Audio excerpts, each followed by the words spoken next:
నమస్కారం. ఈరోజు మనం 2025లో ఇండియాలో వస్తున్న ప్రీమియం స్మార్ట్ ఫోన్ల గురించి మాట్లాడుకుందాం. నమస్కారం. మన దగ్గరున్న సమాచారం చూస్తే ఈసారి ఏఐ కెమెరాలు, బ్యాటరీ లైఫ్, ఫాస్ట్ ఛార్జింగ్, డిస్ప్లేలు ఇంకా కొన్ని కొత్త డిజైన్ల మీద బాగా ఫోకస్ చేసినట్టున్నారు. అవును.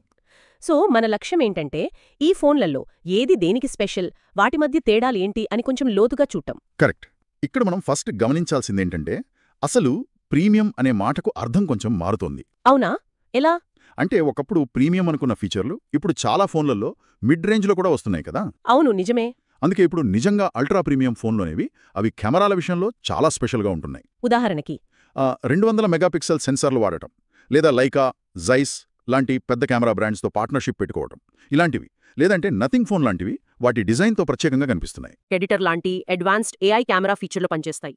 అంటే జస్ట్ మెగాపిక్సెల్ నంబర్ కాదు, ఆ ఫోటోని ప్రాసెస్ చేసే ఏఐ, వాడే సెన్సార్, ఇవన్నీ ముఖ్యమన్నమాట. ఖచ్చితంగా.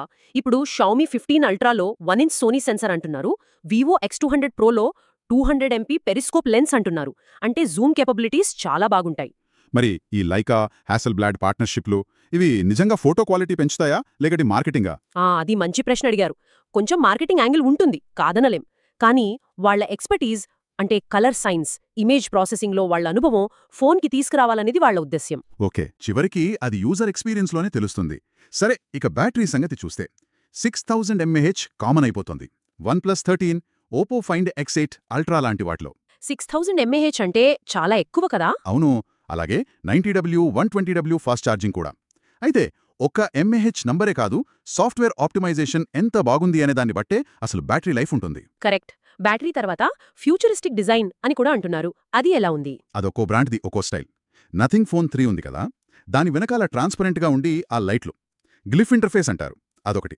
చూశాను. మరోవైపు సామ్సంగ్ S25 అల్ట్రా లాంటివి టైటానియం ఫ్రేమ్తో వస్తున్నాయి. ఇంకా బెజల్స్ చాలా సన్నగా ఉంటున్నాయి. టైటానియం అంటే స్ట్రాంగ్గా ప్రీమియంలో ఉంటుందా? అవును, అదే ఫీల్ కోసం. ఇంకా OnePlus 13 లాంటివి క్వాడ్ కర్వ్డ్ డిస్ప్లేస్ వాడుతున్నాయి. క్వాడ్ కర్వ్డ్ అంటే 4 వైపులా కర్వ్డా? అవును, 4 వైపులా కొంచెం వంగి ఉంటుంది, పట్టుకోవడానికి బాగుంటుందని అంటారు. కానీ ఇలాంటి వాటికి స్క్రీన్ ప్రొటెక్టర్లు వేయడం కొంచెం ఇబ్బందే మరి. అవును కదా.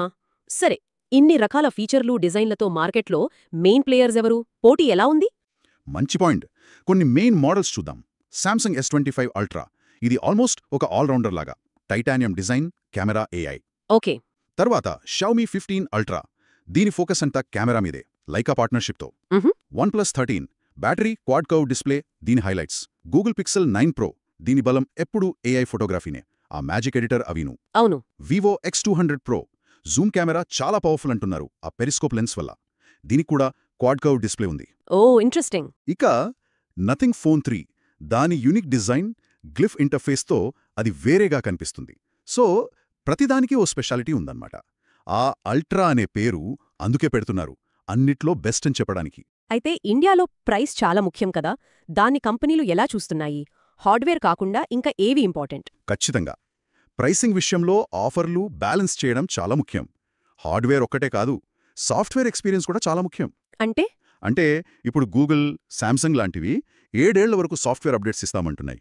అది ఫోన్ లైఫ్ పెంచుతుంది కదా. అవును, అది చాలా పెద్ద ప్లస్ పాయింట్. అలాగే యూజర్ ఇంటర్ఫేస్ అంటే One UI, HyperOS, OxygenOS లాంటివి, అవి ఎంత స్మూత్గా, ఈజీగా ఉన్నాయి అనేది ఒకటి.